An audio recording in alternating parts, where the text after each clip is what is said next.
Dicen que las bodas son momentos mágicos, llenos de emoción, lágrimas felices, reencuentros, abrazos largos y sueños cumplidos.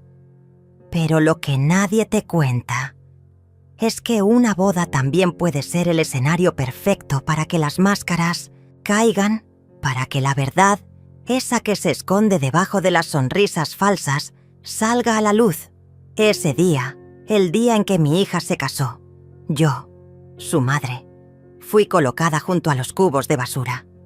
Literalmente, lejos de las flores, lejos de la pista de baile, lejos de todo lo bonito que se preparó, con mi esfuerzo. Pero para entender por qué esa silla fue mi lugar, necesitas saber toda la historia. Mi nombre es Ana, y esta es la historia de cómo, en el día más feliz de mi hija, me convirtieron en un estorbo. Y cómo respondí sin gritar, pero con fuerza. Laura nació en una tarde lluviosa, en un hospital público sin calefacción, sin familia cerca, sin nadie esperando afuera. Solo yo. Y, desde ese día, prometí que ella tendría todo lo que yo nunca tuve. Me convertí en madre soltera a los 21. El padre de Laura desapareció antes de que supiera que yo estaba embarazada. No tenía estudios, ni empleo fijo, ni apoyo. Lo único que tenía era a ella, en mi vientre, latiendo como una esperanza que no podía soltar. Trabajé como empleada doméstica, limpiando pisos ajenos mientras el mío se llenaba de goteras. Vendí dulces en la calle. Cuidé niños que no eran míos. Lavé ropa ajena mientras veía a mi hija dormirse sin cenar algunas noches. Pero nunca le mostré debilidad. Para Laura, yo era invencible. Recuerdo una vez, cuando tenía apenas 8 años, llegó a casa llorando. Unos compañeros se burlaron de sus zapatos rotos. Esa noche vendí mi ventilador, el único que tenía para soportar el calor del verano. Y al día siguiente le compré unos zapatos nuevos, del modelo que todas las niñas usaban. Cuando los vio, gritó de alegría. Me abrazó tan fuerte que aún siento ese momento en mi piel. Gracias, mamá. Ahora ya no me van a molestar. Lo que ella no sabía es que yo no dormí esa noche. No por el calor, sino por la deuda. Pero así fue mi vida durante 20 años. Sacrificarme en silencio, esconder mis necesidades para que ella pudiera avanzar. Laura creció inteligente, decidida, con sueños grandes. Quería ser abogada. Y yo moví cielo, mar y tierra para que entrara a la universidad. Me endeudé para pagar el preuniversitario, para imprimir sus trabajos, para que tuviera ropa decente. Cuando no había dinero, dejaba de comer. Cuando no alcanzaba, vendía algo. Pero nunca permití que ella sintiera vergüenza. Mi orgullo más grande era escucharla decir: «Cuando me gradúe, te voy a comprar una casa, mamá. Una con ventanas grandes y sin goteras». Esas palabras me daban fuerza. Me hacían pensar que todo valía la pena. El día que se graduó, lloré como si me hubieran dado a mí el diploma. Ella se veía tan hermosa, tan feliz, rodeada de nuevos amigos, de nuevas metas. Fue ahí donde comenzó a cambiar. Con sus nuevos círculos sociales, sus maneras empezaron a transformarse. Ya no me presentaba como su madre, sino como Ana. Me pedía que no fuera a ciertos eventos, que no hablara mucho, que usara otra ropa. «Es que mis amigos son muy distintos, mamá». «No entienden», me decía. Yo fingía que no dolía, pero cada vez que me ocultaba, algo dentro de mí se rompía. Pasaron los años. Laura conoció a Daniel, un joven de familia adinerada, educado, simpático, pero con una madre. De esas que creen que todo se compra. Vivian, su suegra, nunca me aceptó. «Su madre no tiene educación, ¿verdad?», le escuché decir una vez. «No pega con nuestra familia». Laura me pidió que no hiciera escándalo, que lo importante era que Daniel la amaba. Y yo volví a callar. Cuando anunciaron la boda me puse feliz. Pensé que por fin tendría mi lugar como madre, que sería reconocida, que caminaría con ella hacia el altar. Pero pronto supe que mi rol sería decorativo. O ni eso. En las reuniones para organizar el evento, Viviane hablaba como si todo lo hubiera pagado ella, pero en silencio yo aporté lo que pude. Alquilé un cuarto más pequeño para ayudar con el salón. Vendí una joya heredada para aportar a las flores. Trabajé horas extra para pagar el vestido de prueba de mi hija. Nunca pedí reconocimiento. Solo quería estar ahí, ser parte. Hasta que llegó el gran día. Cuando llegué al salón, vestida con mi mejor ropa, la única que tenía decente, me buscaron en la lista y no me encontraban. La organizadora se acercó y me dijo: «Ah, usted es la mamá de la novia. Su lugar está por aquí». Me llevó a una mesa lateral, junto a la cocina, con vista a los cubos de basura. Pensé que era un error, pero no, lo era. Me senté. Observé desde lejos cómo mi hija sonreía en el centro de la pista, brillando, radiante, y yo, invisible. Pero algo dentro de mí se quebró, no por rabia, sino por dignidad, y en ese momento supe que no me quedaría sentada. Esa noche la historia iba a cambiar. Sentada al lado de los cubos de basura, sentí el olor de los restos del banquete que aún no había comenzado para los invitados. Las cocineras iban y venían, cargando bandejas, platos, copas. Nadie me miraba. Nadie se preguntaba quién era esa mujer en un vestido pasado de moda, con zapatos gastados y ojos llenos de historias. El sonido de la música clásica llenaba el aire, mezclado con risas, saludos y flashes de cámaras. Desde donde estaba, podía ver la decoración. Flores blancas, luces cálidas, mesas adornadas con servilletas de tela bordadas. Todo parecía sacado de una revista. Todo menos mi lugar. Observé cómo llegaban los invitados uno tras otro, cómo eran recibidos con abrazos, cómo se acomodaban cerca de la pista, en mesas con nombres elegantes como Amor Eterno, Compromiso o Felicidad. Mi mesa no tenía nombre, solo un número, 17, al fondo, sin mantel, sin centro de mesa y lo más humillante, sin copa de brindis. Pasé minutos preguntándome si levantarme, si reclamar, si buscar a mi hija. Pero algo me detuvo. Tal vez el miedo a arruinar su día, tal vez la costumbre de callar. Pero no pude evitar recordar cada paso que me llevó hasta esa silla olvidada. Recordé cuando Laura enfermó de bronquitis a los 6 años. No teníamos seguro. La llevé cargando al hospital bajo la lluvia. Caminando más de 1 hora, dormimos sentadas en una banca de plástico mientras esperábamos atención. Ella con fiebre, yo con miedo. Recordé cuando le compré su primer vestido para una fiesta de quinceañera. Trabajé 2 turnos seguidos para poder alquilarle uno bonito. Me negué a comer carne durante 1 mes para completar el dinero. Y esa noche, cuando la vi bailar y sonreír, creí que todo valía la pena. Recordé cuando me dijo por primera vez que me amaba. Tenía 4 años. Me entregó un dibujo torcido que decía: «Para mi mamita, la más fuerte del mundo». Y ahora estaba en una mesa sin flores, ignorada, como si mi presencia manchara su momento. Entonces la vi. Mi hija apareció por fin, hermosa, con un vestido blanco que parecía hecho de nubes, su cabello recogido, su maquillaje perfecto. Todos aplaudieron. Su suegra lloró. El novio la miraba con adoración. Yo solo pude observar desde lejos. Ni una mirada, ni un gesto, ni un saludo. Y entonces lo supe. No fue un error. No fue un malentendido.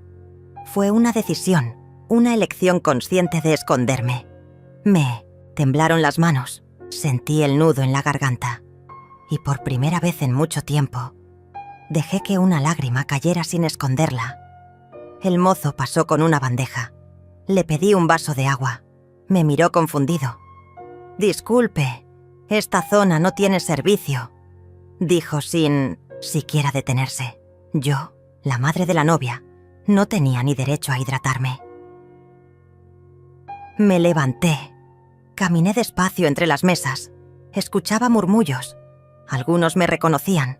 Otros preguntaban «¿Quién es ella?». Nadie se acercó. Fui al baño. Cerré la puerta del cubículo y me miré al espejo.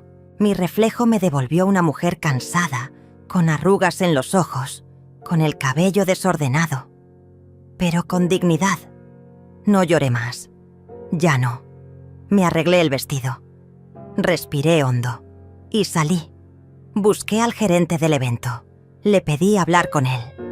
«Buenas noches», dije con voz firme. Me gustaría revisar algunos puntos del contrato. Fui una de las financiadoras del evento. Él, sorprendido, revisó en su tableta y encontró mi nombre. Ana Torres. Había hecho varios pagos en efectivo y otros desde mi cuenta. «¿En qué puedo ayudarla?», preguntó ahora más respetuoso. «Necesito que cancele el contrato con el DJ, el fotógrafo y el servicio de luces. Los pagos de esos servicios están a mi nombre y deseo retirarlos ahora». El hombre dudó. «Señora, eso afectará todo el evento». «Exactamente», dije sin parpadear. Volví a la cocina. Llamé a la florista que conocía. Le pedí que retirara los arreglos que yo había pagado. Eran los que estaban en la entrada, los más grandes.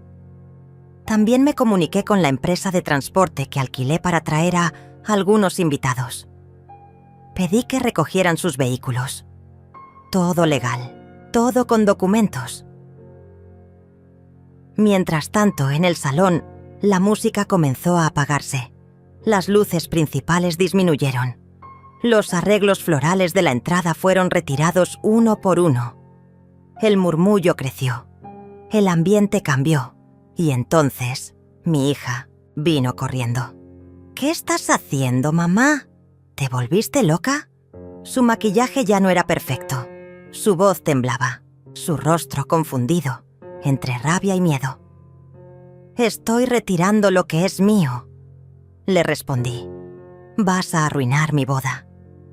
Ya lo hicieron cuando me sentaron junto a la basura. Silencio. Por primera vez. Me escuchó. Todos miraban. Nadie intervenía. «Todo. Esto lo hice por ti. Toda mi vida trabajé para que tuvieras esto», le dije señalando el salón.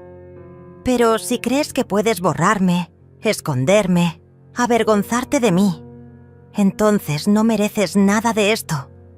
Viviana, su suegra, se acercó. «Esto es una vergüenza», dijo. «Estás actuando como una resentida». La miré con calma. «¿Sabe qué es una vergüenza? Que una mujer como usted piense que el dinero compra respeto». Ella no respondió. Solo se alejó, jalando del brazo a su hijo. Daniel, el novio, estaba pálido. No sabía qué hacer. Algunos invitados comenzaron a marcharse. Otros se acercaron a mí. Me abrazaron. Me pidieron disculpas por no haber notado antes, pero no necesitaba eso. Solo necesitaba que mi hija entendiera lo que había hecho. No dije más. Salí del salón caminando. Nadie me detuvo. Esa noche dormí en un colchón delgado, sin comida caliente, sin música, ni luces. Pero dormí en paz, porque por primera vez no fui invisible. Y lo que vino después fue más fuerte de lo que jamás imaginé. Salí del salón sin mirar atrás.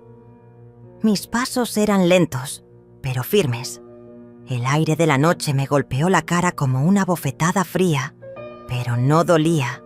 Nada dolía más que el vacío de ver a mi hija borrarme. Caminé varias cuadras. No sabía a dónde iba. El vestido me apretaba, los pies me ardían, pero seguí andando. Había algo dentro de mí que no me dejaba detenerme.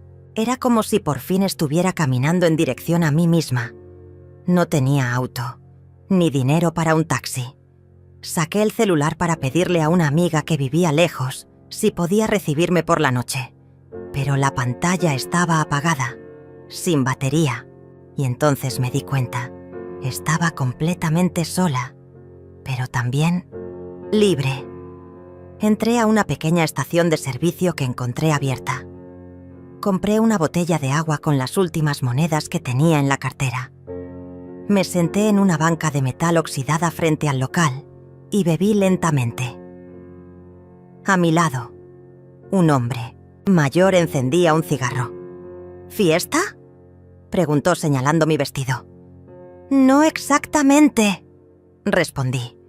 Bueno, al menos no terminaste con los pies en la fuente. Eso ya es ganancia. Bromeó. Sonreí por cortesía, pero mis pensamientos estaban en otra parte. Recordaba las veces que había soñado con la boda de mi hija. Imaginaba un momento íntimo, lleno de amor, donde yo caminaría con ella al altar, donde me daría un abrazo largo, donde me agradecería por todo. Ese abrazo nunca llegó, ni el agradecimiento. Y por primera vez empecé a preguntarme si quizás había fallado. No en lo económico ni en los sacrificios, sino en permitirle creer que todo lo que yo hacía era su obligación, que callar era natural, que yo era una sombra, no una mujer con nombre y vida. ¿Dónde aprendió que debía avergonzarse de mí? Tal vez lo aprendió de mi silencio. Al día siguiente regresé a la pequeña habitación donde vivía desde que alquilé mi departamento para ayudar con los gastos del casamiento. Era un cuarto húmedo, con una cama individual, un perchero roto y una ventana que no cerraba bien. Pero al menos era mío. Me saqué el vestido con cuidado, lo doblé y lo guardé en una bolsa.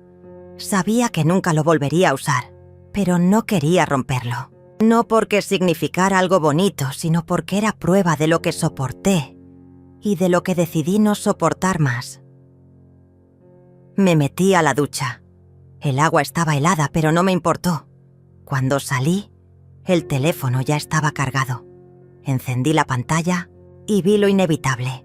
Más de 50 mensajes. La mayoría eran de Laura. ¿Dónde estás? Mamá, por favor, hablamos. No puedo creer lo que hiciste. Mi suegra está furiosa. Daniel dice que fue una humillación. ¿Por qué no pensaste en mí? Ni una sola vez decía, lo siento. Apagué el teléfono. No quería hablar. No aún. Durante los días siguientes, intenté volver a mi rutina.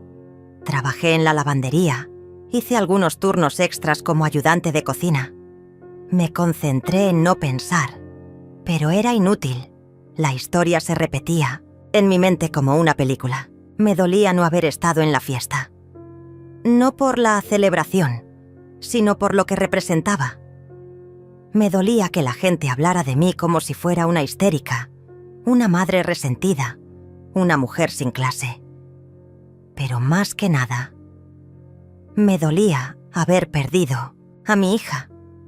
O tal vez darme cuenta de que nunca la tuve de verdad. Una semana después, alguien tocó a la puerta. Era Daniel. Venía solo, con una chaqueta cara y cara de niño asustado.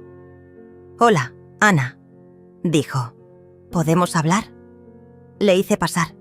Le ofrecí té. Se sentó en la única silla disponible mientras yo permanecía de pie. «Sé que no estás en el mejor ánimo, pero quiero pedirte disculpas». Lo miré en silencio. La verdad, nunca estuve de acuerdo con cómo se organizó todo. Pero tu hija estaba presionada. Mi madre es muy controladora. Y Laura... Bueno, intentó agradarle. ¿A costa de qué?, pregunté. A costa de ti. Lo sé. Y lo lamento. Tomó aire. Parecía nervioso. Pero también quiero pedirte algo. No de madre a yerno, sino de mujer a hombre. Fruncí el ceño. Quiero que hables con ella. Está mal. No ha salido de casa. No come bien. Llora todo el tiempo. Dice que no sabe cómo arreglar esto. ¿Y tú? Yo no puedo hacer mucho si ustedes no sanan.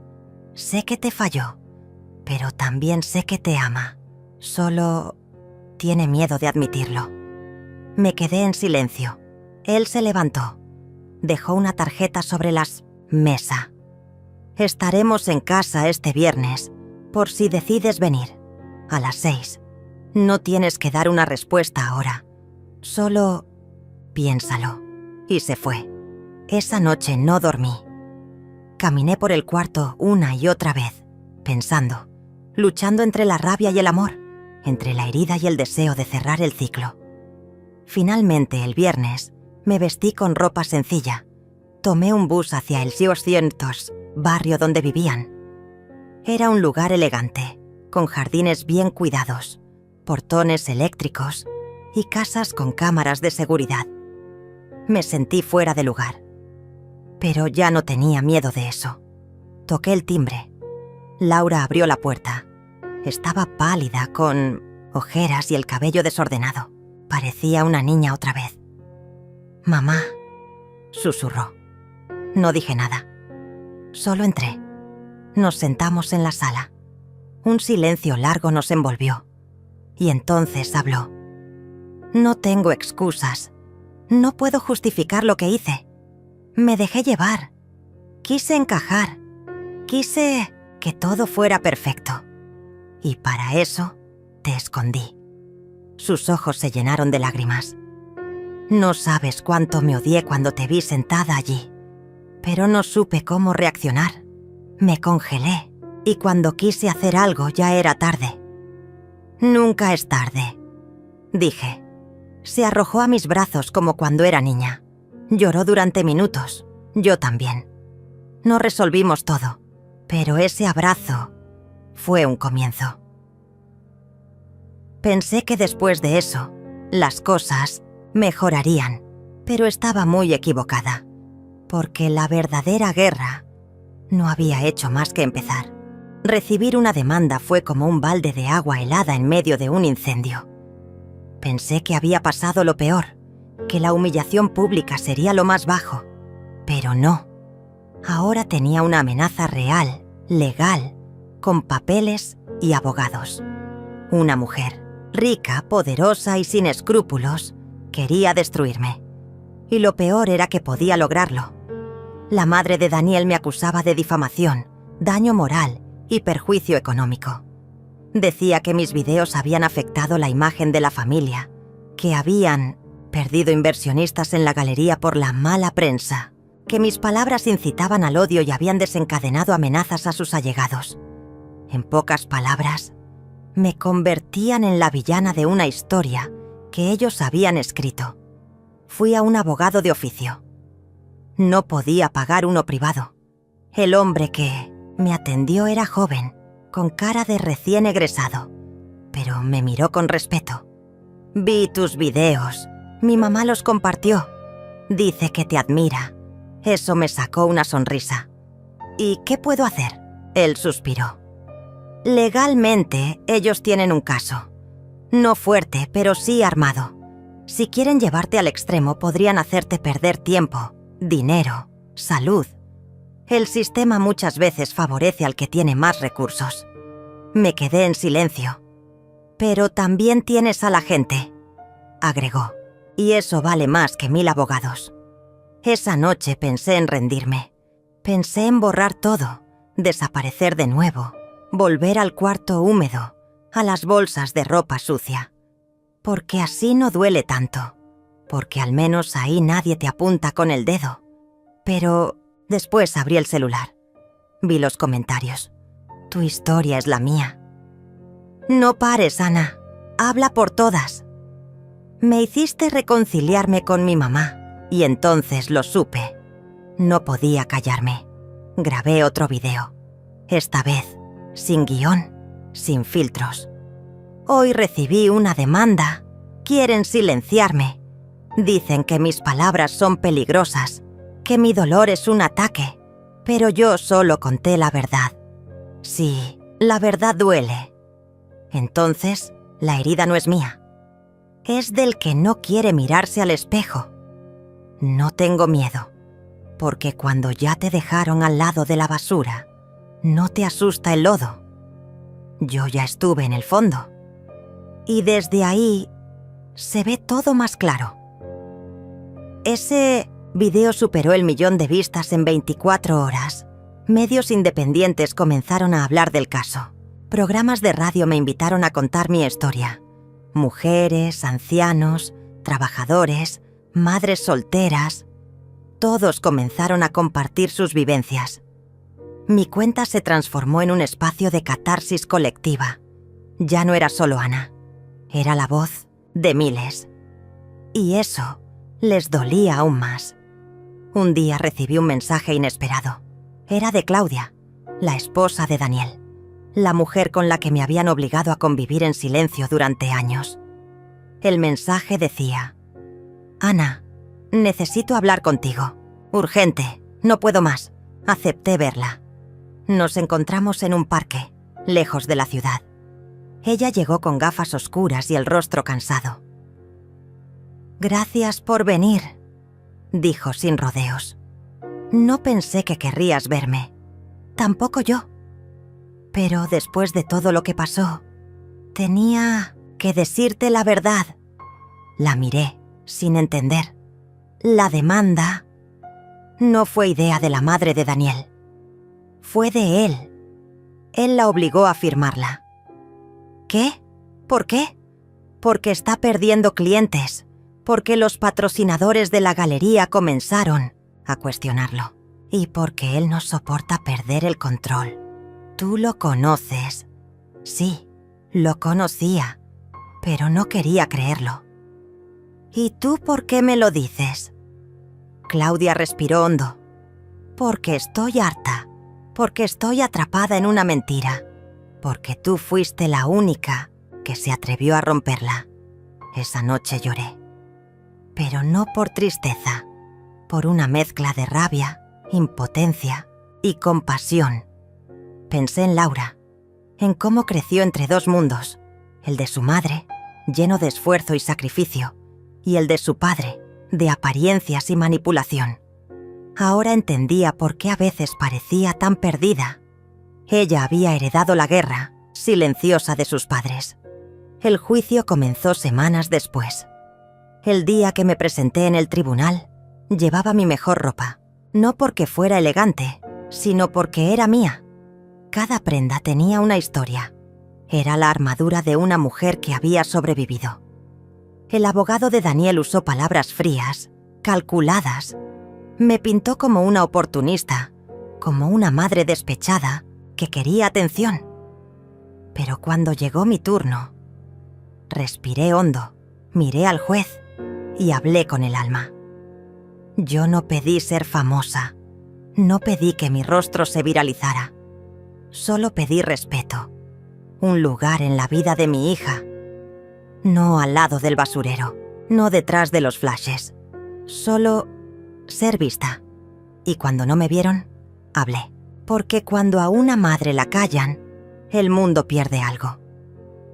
Hubo silencio en la sala.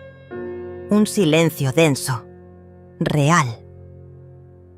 Al salir del juzgado, había periodistas esperándome. Uno me preguntó: ¿tiene miedo de perder?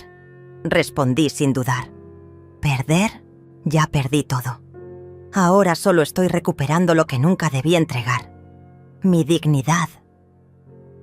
Días después, se conoció el fallo preliminar. El juez desestimó gran parte de la demanda, pero me obligaba a eliminar algunos videos por contenido sensible. Sentí frustrada, pero también entendí que la pelea no era en el papel, era en la memoria de la gente. Y ahí ya habíamos ganado. Y justo cuando pensaba que podía cerrar ese capítulo, Una noticia me dejó sin aliento. Daniel había vendido la galería y se mudaba del país. Pero no solo eso, había dejado a Claudia y desaparecido con el dinero de los inversionistas. Un escándalo nacional, corrupción, lavado, fraude. De repente yo ya no era el escándalo. Ahora todos hablaban de él, de su caída, de su doble cara. Y entonces entendí, la verdad siempre encuentra su camino. Aunque tardes años en contarla, aunque tengas que gritarla desde el fondo del basurero. Pero el destino aún tenía una última vuelta para mí. Una productora me contactó. Querían adaptar mi historia. Película, documental, libro. Me ofrecieron dinero, exposición, giras. Y ahí por primera vez me pregunté, ¿qué hago ahora con todo esto? ¿Lo tomo? ¿Lo rechazo? ¿Puedo volver a ser solo Ana cuando ahora el mundo quiere escucharme? Fama, dinero, reconocimiento. Todo lo que alguna vez soñé, ahora era real. Pero con eso vinieron nuevos enemigos, nuevas traiciones y una decisión que cambiaría mi vida para siempre.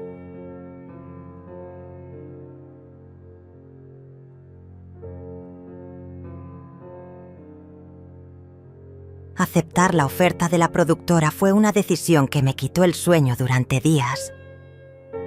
Por un lado, era la oportunidad de contar mi historia a millones, de convertir el dolor en algo más que lágrimas. Por otro, sabía que poner mi vida en una pantalla significaba renunciar a lo poco que me quedaba de privacidad. Todo estaría ahí. Mis errores, mis decisiones, mis heridas. Consulté con amigos, con el abogado, incluso con Claudia. Pero al final, la decisión fue solo mía. Y dije que sí. El primer paso fue ceder los derechos de mi historia. La productora quería libertad creativa, pero yo exigí una cláusula especial. Yo narraría mi propia historia. No quería que una actriz famosa hiciera de madre sufrida, mientras en la vida real yo aún recogía los pedazos. Ellos aceptaron. A regañadientes, pero aceptaron. Los meses siguientes fueron una locura. Entrevistas, guiones, rodajes. Me maquillaban, me ponían luces, me pedían repetir frases. Más emoción, Ana. Di esa línea como si realmente te hubieran destrozado el alma. Yo pensaba, no necesito actuar eso. Ya lo viví. Con cada escena, revivía momentos que preferiría olvidar. El vestido arrugado en el matrimonio, la comida fría, el olor a basura, las miradas esquivas.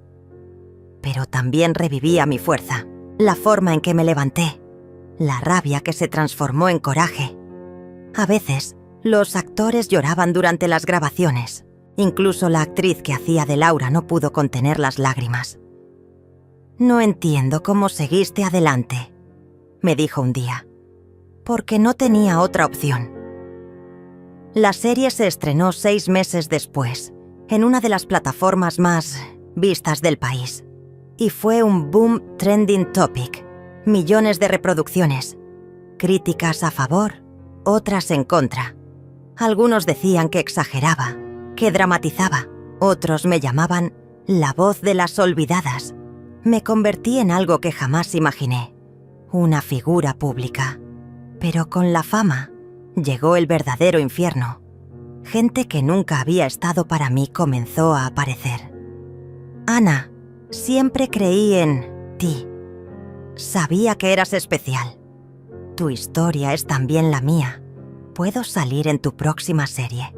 Incluso mi hermana, la que no me defendió en el matrimonio, me escribió.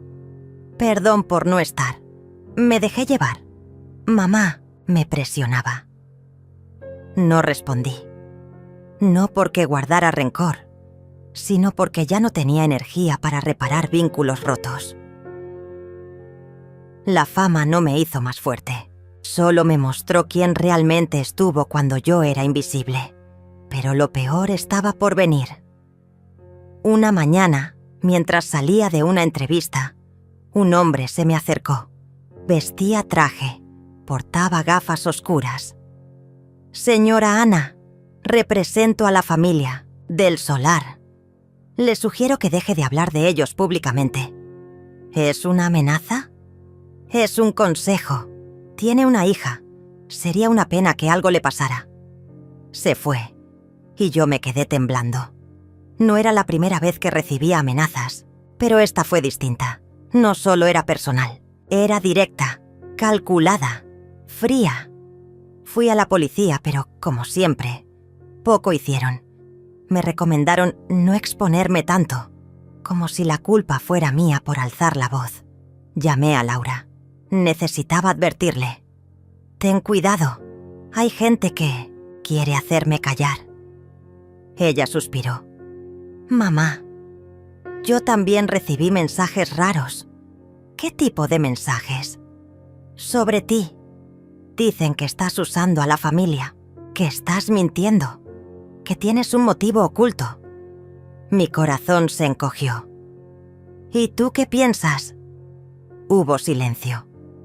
«No sé qué pensar. Todo es muy confuso». Y entonces entendí. La campaña para destruirme había comenzado.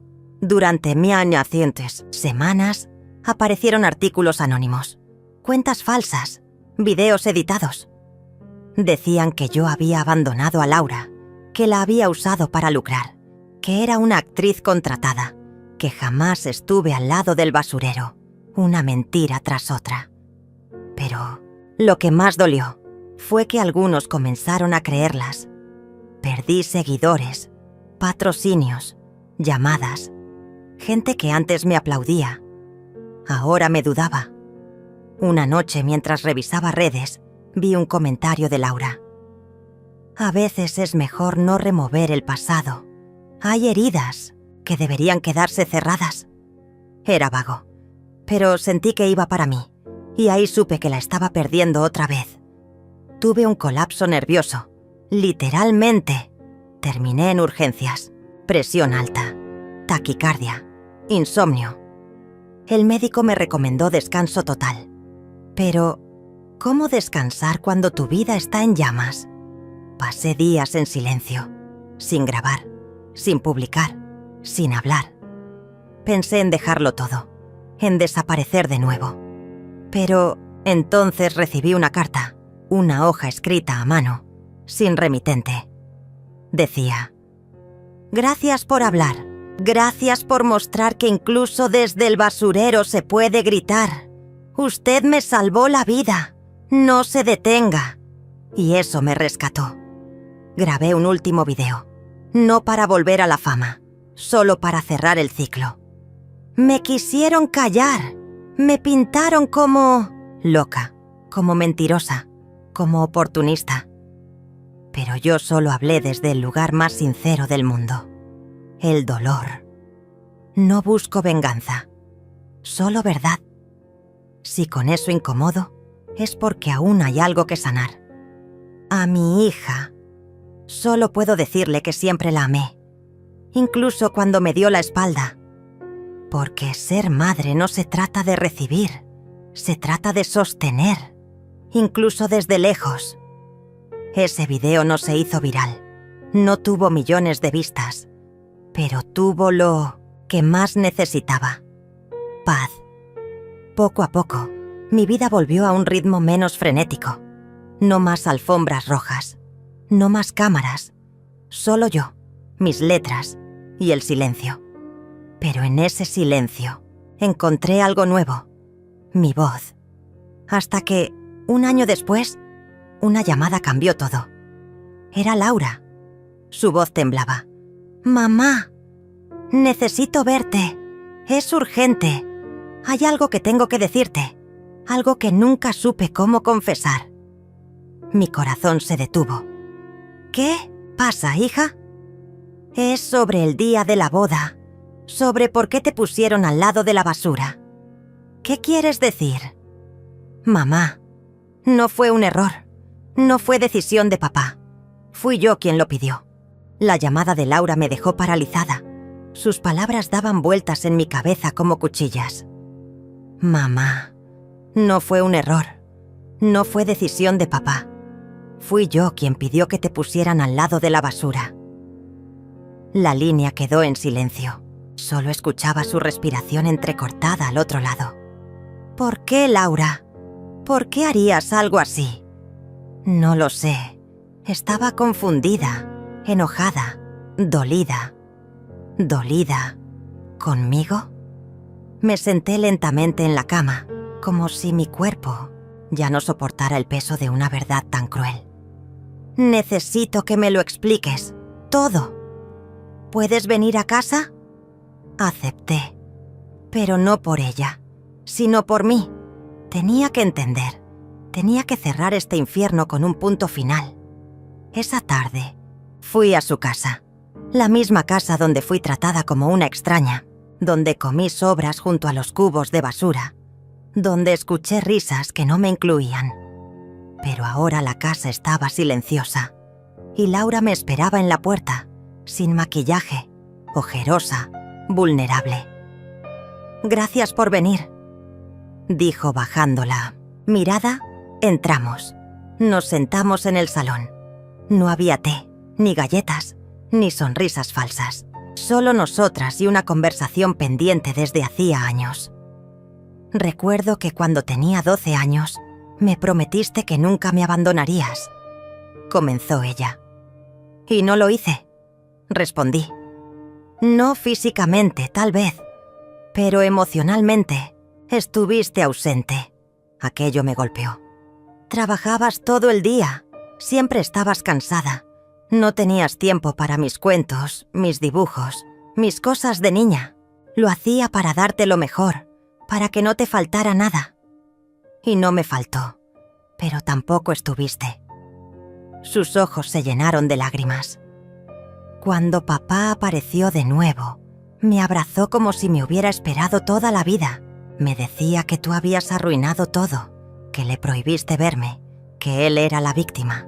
«Ah, eso no es verdad. Él nos abandonó. Nos dejó con deudas, con mentiras». Yo no lo sabía. Era una niña. Y cuando quise preguntarte, tú te encerrabas en el trabajo. Me decías que no era momento. Porque no quería que sufrieras. Y sufrí igual. Ahí lo entendí todo. No fue solo el abandono de un padre. Fue el silencio de una madre. Creí que protegerla era ocultarle la verdad, pero en ese silencio la perdí. Entonces, cuando llegó el día de la boda, yo quise que sintieras lo que yo sentí durante años. Soledad, invisibilidad. Tragué saliva. Y cuando te vi junto a la basura tan triste, me arrepentí. Pero ya era tarde. Papá me abrazaba. Los invitados estaban felices. No podía arruinarlo todo. Las lágrimas corrían por su rostro. Y luego, cuando hiciste pública la historia, me sentí traicionada. Pensé que me usabas, que querías venganza. No quería venganza, Laura. Solo quería entender y sanar. Nos miramos. Por primera vez, sin máscaras. Hubo silencio. No uno incómodo, sino uno necesario. Hasta que finalmente ella se acercó. Me abrazó, fuerte, temblando. «Perdón, mamá». Y yo, quebrada por dentro, respondí. «Perdón por no haberte escuchado antes. Los meses siguientes fueron un proceso largo. Reaprendimos a hablarnos, a respetarnos, a sanar. No fue de un día para otro, pero fue real. Terapia, paseos, llamadas, llantos, risas. Un día Laura me invitó a hablar en un colegio sobre maternidad y heridas invisibles. Acepté y comencé una nueva etapa. Ayudar a otras madres e hijas a reencontrarse. Hoy, mi historia sigue en internet. Hay quienes aún me critican, otros me admiran, pero yo ya no busco aplausos ni explicaciones, solo vivo. Y cuando me preguntan qué aprendí de todo esto, siempre digo que a veces el lugar junto a la basura no Es un castigo. Es un llamado a levantarse. Un año después del reencuentro con Laura, recibí una carta sin remitente. Era una hoja doblada con cuidado. Decía: «Gracias por hacer ruido. Gracias por no quedarte callada. Gracias por levantarte». Dentro había una foto. Era el salón del matrimonio. Yo, sentada junto a la basura. Pero sobre mi cabeza, colgado sin que yo lo supiera en ese momento, un cartel: «Zona de reciclaje». Sonreí. Tal vez el universo ya me estaba diciendo algo. No eras basura, eras reciclaje, transformación, renacimiento. Pasaron semanas desde aquella conversación con Laura.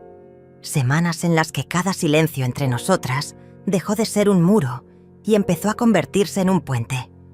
Habíamos tocado el fondo emocional y desde ese fondo comenzamos, lentamente, a construir una nueva forma de mirarnos.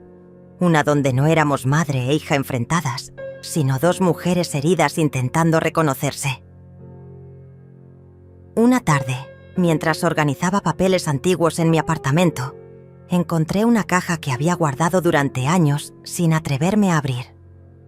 Era de cartón desgastado, con los bordes amarillentos y una etiqueta escrita con mi letra: «No abrir. Demasiado dolor». Me senté en el suelo con la caja en las piernas. La abrí temblando, como si dentro hubiera guardado a una versión de mí misma que había preferido enterrar. Cartas, fotografías, recibos de abogados, un informe médico. Todo lo que había vivido durante los años en que su padre nos abandonó. Todo lo que oculté. Había una carta sin abrir, con un remitente borroso. La abrí y leí. Nunca supe cómo enfrentar lo que hice. Me fui porque me sentía pequeño. Porque era más fácil huir que enfrentar la responsabilidad. Nunca dejé de pensar en ti ni en nuestra hija. Solo espero que algún día puedas perdonarme por ser tan cobarde. Era de él, de Ricardo, el hombre que nos abandonó.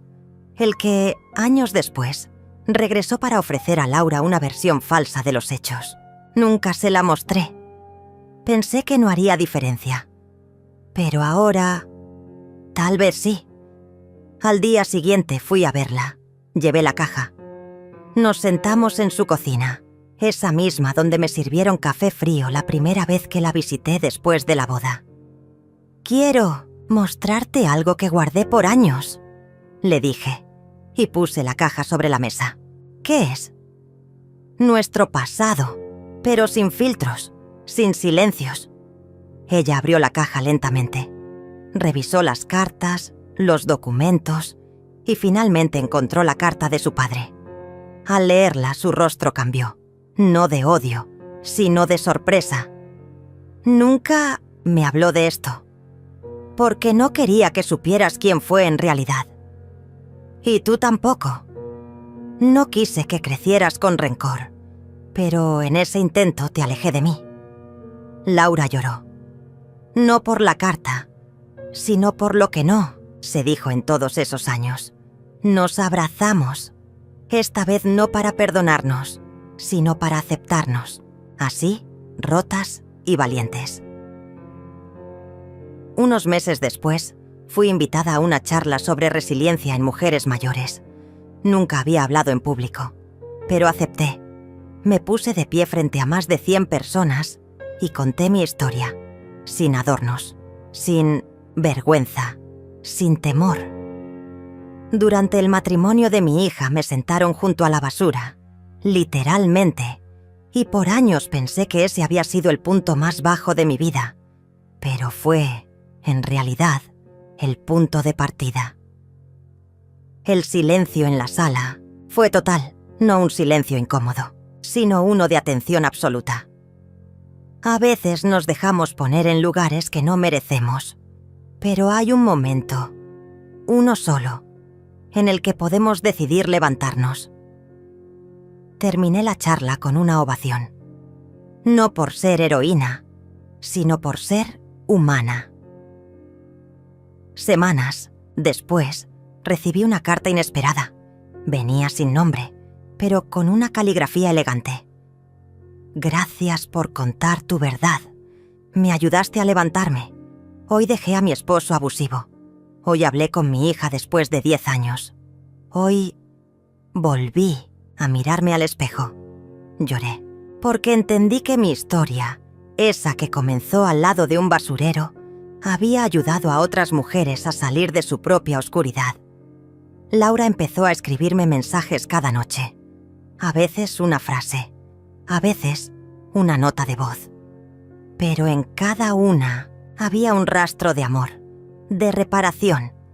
Me invitó a sus ecografías. Sí, estaba embarazada, sería abuela. Y por primera vez no sentí miedo de estar presente, ni temor a ser rechazada. Solo orgullo y una alegría que no recordaba desde hacía décadas. Cuando nació la bebé, me dejaron cargarla primero. Laura me miró con lágrimas en los ojos y me dijo: «Ella se llama Esperanza, porque tú me enseñaste a no rendirme». No pude contener las lágrimas. Un día encontré en redes una versión distorsionada de mi historia. Gente que inventaba detalles, que juzgaba sin saber, que decía que todo había sido un invento para ganar atención. Pero ya no me dolía, ya no necesitaba validación externa. Sabía quién era, sabía lo que viví. Laura me defendió públicamente. Dijo: «Esa mujer que llaman mentirosa es la razón por la que hoy estoy viva emocionalmente. Porque cuando todos me celebraban, ella me abrazó en silencio. Cuando todos me aplaudían, ella se sentó junto a la basura y me perdonó». Sus palabras se hicieron virales. No por el morbo, sino por la verdad. Abrimos juntas un pequeño centro de apoyo para mujeres que pasaron por abandono, rechazo o violencia emocional. Lo llamamos Levántate. Allí cada semana recibimos a madres, hijas, hermanas. Compartimos historias. No para competir en dolor, sino para tejer fuerza. Un día una joven llegó con su madre. No se hablaban hacía 5 años. Escucharon mi historia y al final se abrazaron llorando. La hija me dijo: «Gracias. Hoy volví a tener mamá. Entendí que todo lo vivido no había sido en vano». Ahora, cada vez que paso por un contenedor de basura, ya no siento vergüenza. Siento gratitud, porque fue ahí donde comenzó todo. Ahí donde toqué fondo, donde la vida me gritó que era hora de levantarme, y me levanté. Flash forward, 10 años después. La casa de Camila sigue siendo el mismo refugio cálido que siempre fue, pero con los años, su entorno ha cambiado. Las paredes, ahora cubiertas de fotografías de toda la familia, son testigos de tantas historias vividas. Cada rincón está impregnado de recuerdos y cada objeto parece susurrar la historia de una mujer que, contra viento y marea, nunca se dio por vencida. Camila, ya con el cabello canoso y una sonrisa más sabia, sigue siendo la misma, mujer fuerte que todos recuerdan. A pesar del paso del tiempo, su espíritu sigue intacto, y la fuerza que la definió nunca desapareció. Hoy, su nieta Esperanza, ahora una joven de 17 años, llega a su casa con una energía renovada. Es un día especial. Esperanza ha venido a compartir algo que, como ella misma lo describe, cambiará el curso de la historia. Esperanza, con una sonrisa amplia. «Abuela, hoy quiero contarte algo increíble. El trabajo que hice sobre ti, sobre tu vida, se ha convertido en un fenómeno en la escuela. Mis compañeros lo leyeron y comenzaron a hablar de ti como si fueras una leyenda viviente. Cada uno de ellos se inspiró de una manera que ni te imaginas».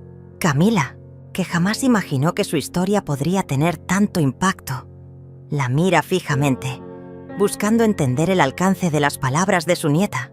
Esperanza continúa, emocionada por la respuesta positiva que ha recibido. Esperanza, tomando un respiro y sonriendo con gratitud. «Cuando empecé a hablar de cómo te trataban, de cómo te dejaron junto a la basura en ese momento tan difícil, todos se quedaron en shock. Pero lo que más los tocó fue cómo, a pesar de todo, no te quedaste allí. No te diste por vencida. Te levantaste, abuela. Te levantaste con una fuerza que nadie imaginaba, y eso los hizo pensar en sus propias vidas, en sus propios desafíos. Camila, con voz suave pero con una mirada profunda. Lo que hice, mi niña, lo hice porque no había otra opción. No podía quedarme allí. No solo por mí, sino por todos los que me rodeaban. Porque siempre creí que, si caía, todos caían conmigo. Y si me levantaba, entonces todos teníamos una oportunidad. Esperanza se sienta junto a su abuela, tomando su mano con cariño. El tiempo parece haberse detenido por un momento. Hay una calma en el aire, como si el mundo entero hubiera escuchado la conversación que está teniendo lugar en esa sala. Esperanza, con una voz llena de emoción. Lo que más me impactó, abuela, fue cómo tu historia fue tan relevante para todos. Las niñas en mi escuela, algunas de ellas con historias difíciles, se acercaron a mí, pidiéndome que les hablara más de ti. Y no solo ellas, también los chicos. Dicen que quieren ser como tú, que quieren luchar por lo que es correcto. Camila siente una mezcla de orgullo y humildad. Sabe que nunca lo hizo por reconocimiento, pero escuchar esas palabras de esperanza la llena de un profundo sentido de propósito. Ha dejado una huella en cada vida que tocó, una huella que ahora está cruzando las fronteras de las generaciones. Esperanza, con una mirada firme. Abuela, algún día quiero ser tan valiente como tú, porque tú no te quedaste sentada junto a la basura. Tú te levantaste, y nos levantaste a todas. Tus palabras, tu coraje, todo lo que hiciste, es ahora parte de nosotros. Y sé que todos vamos a seguir tu ejemplo. Camila, con una sonrisa tímida, pero cálida. Eso es todo lo que siempre quise, Esperanza. Que nunca olvides que, aunque el camino sea oscuro, siempre habrá una luz dentro de ti que te guiará. Y si alguna vez sientes que no puedes más, recuerda que la fuerza está dentro de ti, justo ahí donde menos lo esperas. Esperanza, con los ojos llenos de lágrimas, se acerca a su abuela y la abraza con una ternura que refleja el amor y la admiración más puros. En ese abrazo se encuentra toda la esencia de lo que ha sido la vida de Camila. Una vida marcada por la lucha, el amor y la esperanza de que siempre podemos levantarnos, no importa cuán duro sea el golpe. A medida que se separan, Camila mira a Esperanza y con una chispa en los ojos, dice: Camila, y ahora, mi niña, te dejo una última lección. El verdadero coraje no se mide por lo que hacemos cuando todo está bien, sino por lo que somos capaces de hacer cuando todo parece perdido. Lo que quiero para ti y para todas las futuras generaciones es que nunca pierdan la capacidad de levantarse, incluso cuando el mundo las haya derribado. Esperanza, con el corazón lleno de gratitud, asiente lentamente. Ha entendido algo fundamental. La verdadera fuerza no está en los logros ni en las victorias visibles, sino en la capacidad de continuar luchando, de seguir adelante, sin importar las dificultades. Epílogo. A lo largo de los años, la historia de Camila se ha convertido en una leyenda que cruza generaciones. Su valentía y su lucha se cuentan en escuelas, en reuniones familiares y en cualquier rincón donde alguien necesite recordar lo que significa ser verdaderamente valiente. Esperanza, ahora adulta, se ha convertido en un faro de inspiración para su propia familia, y no pasa un día sin que recuerde las palabras de su abuela. Cada vez que alguien cae, ella les recuerda que siempre pueden levantarse. Y cada vez que enfrenta un desafío, piensa en Camila y en todo lo que ella representó. La historia de Camila La mujer que se levantó de la basura para cambiar el destino de su familia vive en cada uno de ellos. Un legado de coraje, amor y esperanza que nunca morirá.